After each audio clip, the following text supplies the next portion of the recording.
Hey guys, I thought I'd do a quick-ish tutorial on how I wick my VCMTs, both the 25 and the 30. Um, I did get leaking the first time, but ever since I started doing this, I haven't had any problems whatsoever. I'm going to start in this configuration here. You've already have it built, it's already primed, everything's glowing correctly, because the build doesn't really matter so much. It's mainly about what happens in these juice wells here. This build is a 13 wrap 23 gauge around a 3 mil of the Mad Rabbit N90. This stuff ohms super low. On a Canthal build, this would be about a 0.5 build, but on this, it's a 0.18. So a pretty hot build for what's going to end up going on a series box. So all you really need are two pieces of cotton. It doesn't matter if you're using cotton bacon or Shiseido. I'm using the Shiseido strips here for one particular reason, which we'll get into once I actually wick it. Another thing you want to keep in mind is that on the ring that fits around this, that kind of controls how much cotton is exposed, one portion is smaller than the other. It may be a little out of focus, sorry, but you want to keep that in mind, because once you start twisting this around to control how much cotton is exposed, you need to get this right, because if you don't, you'll have more cotton exposed on the short end and less on the long end, and you may get some leaking there. So take the time to twist this around and look around and make sure that the cotton is exposed evenly around it. But you'll see once we get to that stage. So this piece goes back on. I always start with the juice wells completely closed. This method relies on you having a shit ton of cotton packed in there. So I start with it closed so I can pack it in real tight, and then I'll open them slightly from there. So yeah, we'll just get into it. So what you want to do, what I do anyway, and this does apply to cotton bacon, is I'll take a good amount of my cotton. I don't take the top pad off. You can if you want. It doesn't help, or hurt rather. And I'll cut triangles off of it. This does two things. It lets me twist a taper into it so I can feed it in and really pull on it to make sure that it's snug inside the coil. But then I also have these little ends, and I'll show you what we're going to do with that in a bit. Again, whether if you're using cotton bacon, it works too. So this part's going to be a little bit boring because I'm just going to twist up and throw the wicks in. So bear with me for a second here. But you can see I cut those triangles off, so now I have a taper of cotton. That piece is going to be fed in, and that piece here is actually going to be fed snug into the coil.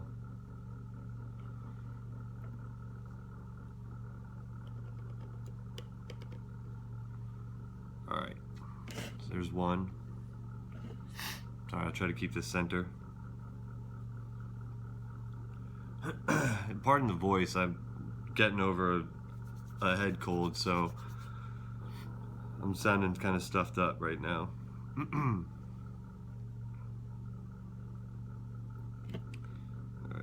here's a second piece.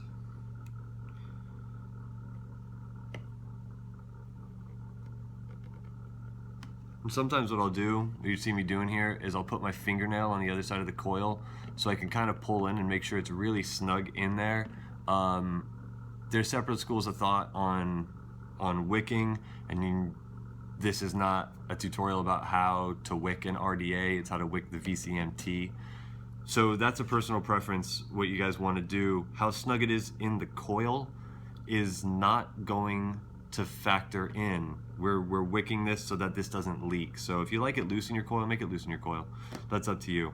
But what you can't do is make it loose in these juice wells. All right, so we'll get into that.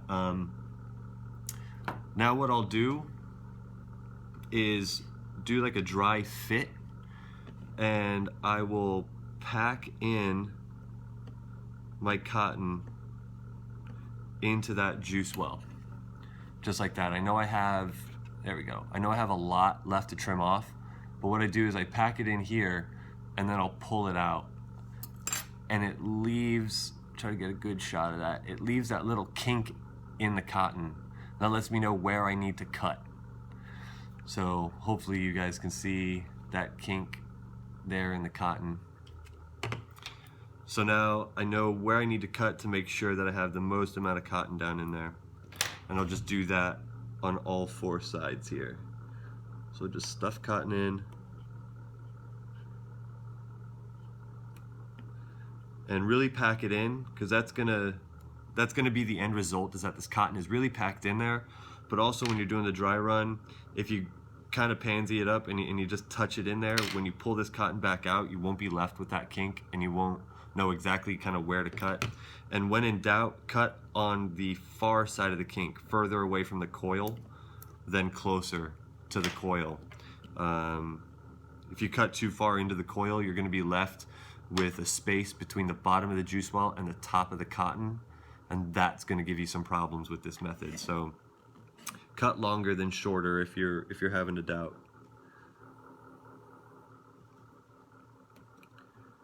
All right, so just packing it in, pulling it out, finding where that kink is, and cutting on it. You could do it one time and then just match it on the other side if you want to. Get rid of that bullshit. All right, we still have these 2 strips here, which we're going to use in a second. All right, so at this point, we're going to juice it up. It'd help if I had my juice.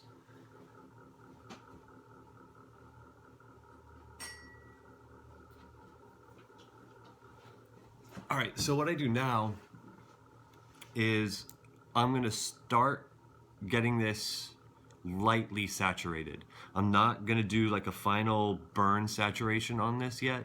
This is just gonna help me work with the cotton to get it packed in there so it keeps its shape instead of wanting to come back up. And this is what we're gonna use these little triangle pieces for. On your airflow, on the AFC here, because the airflow channels under the coils are so deep, sometimes what happens with this is you'll go to paint the coils with juice to make sure inside gets saturated, and a lot will spill underneath in these channels here.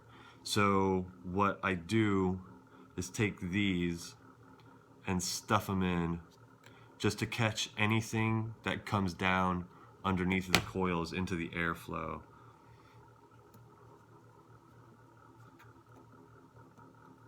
All right. So now you have those sides stuffed in.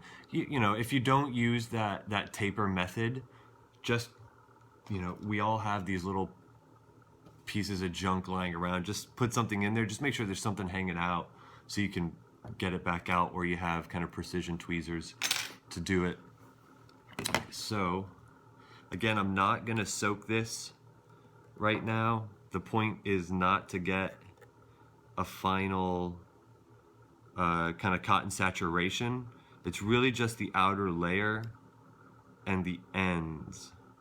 It's just going to give me something to work with and just kind of makes it bend to my will.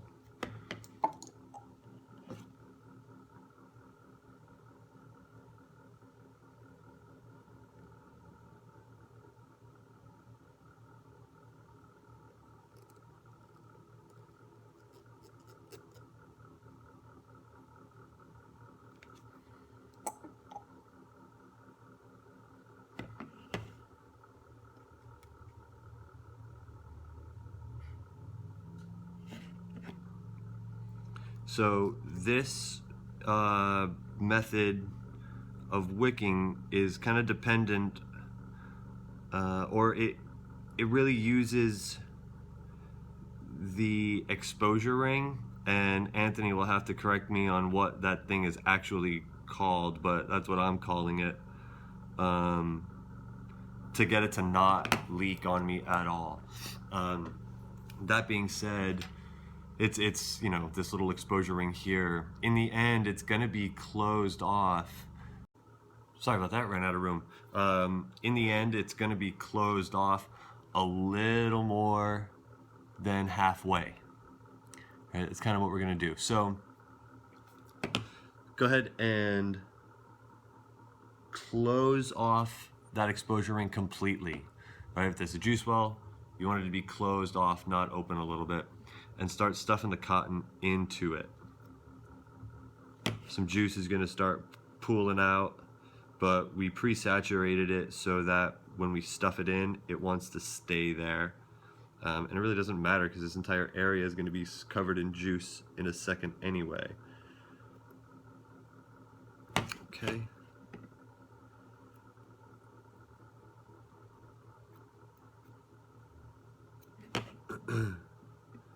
We don't have to worry about, oh, is the, wondering if the wick is going all the way to the bottom, because we've kind of already measured it when we went in and did this the first time. And that cotton down there, because we're packing it so tight, if we didn't juice it prior to doing this, then there may still be some spots in there that don't have juice on it at all. So you don't want to saturate it, but you do want to get rid of all of the white. All right, and now we're gonna go ahead and put that top piece on. If you want right now, you can start doing small fires on it. So getting it burned off just a little bit.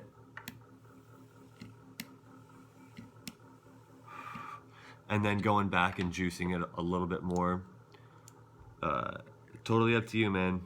The majority of you guys on the Secret Society are way more experienced in builds and dripping than I am, so. All right, so now this piece goes on, and you wanna just kind of rest it on there, and then start pushing cotton inside of it so that it fits snug. You definitely don't want to just pile it down, because two things are going to happen. You're going to maybe cross thread, but even worse, you're going to get cotton in those threads, so when you twist it, the cotton's going to shift out of alignment, and that's going to allow more juice into the juice well than you want, and those you're going to leak. So, and yes, right now we do still have the exposure ring completely closed off. So this is on there. We can verify that the coils are not touching the sides. And then just slightly open up your juice well here. So the exposure ring. So you can see, let me get these again, right here. Yeah, there. See, it's slightly opened up there, but around on this side, it's opened up a hell of a lot more. You want to spin that ring around to where you have it so that it's opened up evenly on all 4 of those juice wells. And if you need to start packing cotton into there, that's actually a pretty good sign. It means that you've packed that well full of cotton. Cool. Yeah, all right, so there we go. You can see right here, opened up. Right there, opened up. So now it's even. All right, it's opened up evenly. 1, 2, 3, 4. On all 4 sides is opened evenly. Okay. So now that it's juiced, go ahead and leave these 2 in. Your glass should fit snug. It, just to give you an example, it shouldn't be too crazy tight, but both sides should just fit kind of snug on here. And then this guy here, your chimney. One thing oh wait, crap, I'm so sorry. Don't forget to screw this down all the way. Okay, so now you're good. Glass.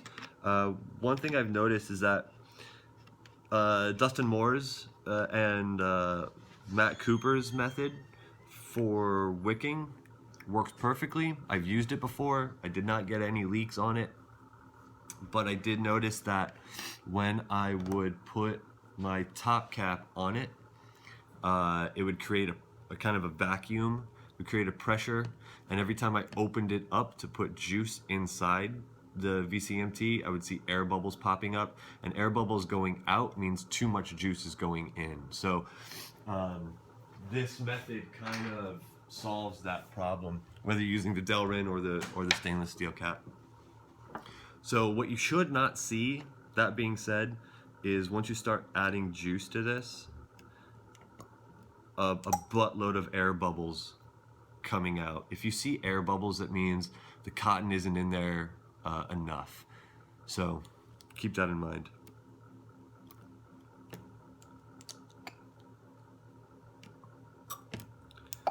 Don't fill this up all the way. Just fill it up enough to where you have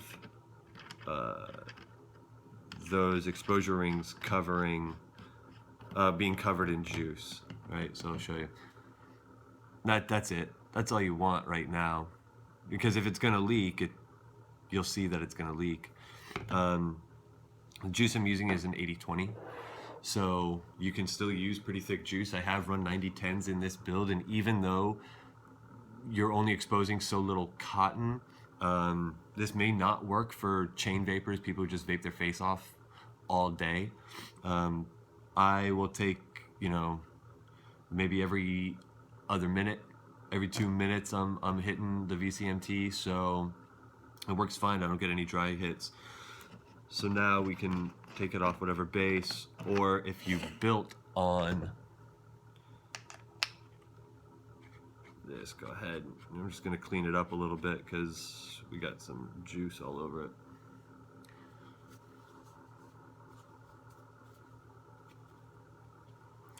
And now you can see if it's leaking. You can pull one of these out and it's dry. There's nothing coming out of it. And what I'll do is, and I run my air wide open, you can see clear into it.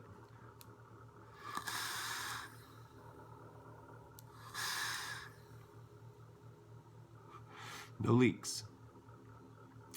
Give it a few minutes. It may leak. It may just take some time for it to leak, but this is what I've been doing. And I don't have any problems with it. The only times that I will have it leak on me, so just something to not do with your VCMT, is leave it in the car. It doesn't like that temperature shift when it goes overnight, especially this time where it's 70 degrees in the day and 30 at night. It doesn't like that. It leaks on me at overnight and that temperature shift, and leaving it on its side for too long. I've definitely left it on its side, or the cats have knocked it over and it's been there overnight, and I pick it up and it has leaked a little bit, but there are times where I've caught it within 30 minutes and it hasn't leaked whatsoever. So, and the condensation around the outside, that's just because it's an RDA. So, well, it hits like an RDA, so it acts kind of like an RDA in that. It's totally to be expected. But you can go ahead and fill it up all the way now.